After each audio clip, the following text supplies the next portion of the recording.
ఏం చేస్తున్నావు bro? 10th board exam paper చూస్తున్నా. Board exam పేపరా?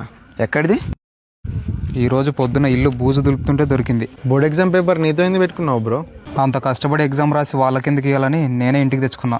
ఇక్కడి అది ఒరిజినలేనా? ఒరిజినలే. ఎగ్జామ్ పేపర్ నీతో పెట్టుకుని నువ్వేటా పాస్ అయినావు బ్రో? మాది కరోనా బ్యాచ్, ఎగ్జామ్ రాయకుండానే పాస్ చేసినారు.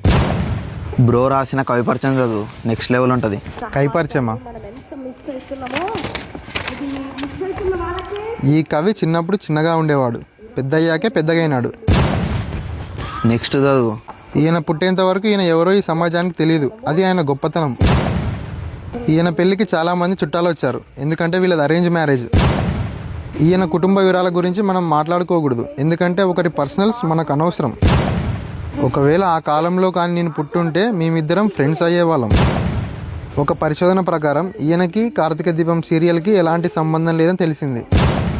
ఈయనకి 2 ఎకరాల మామిడి తోట, హైవే పక్కన 2 ప్లాట్లు ఉన్నాయని బయట టాకు. ఈయన అందరిలా మామూలు వ్యక్తి కాదు, ఎందుకంటే ఈయన చనిపోయేంత వరకు బ్రతికే ఉన్నాడు.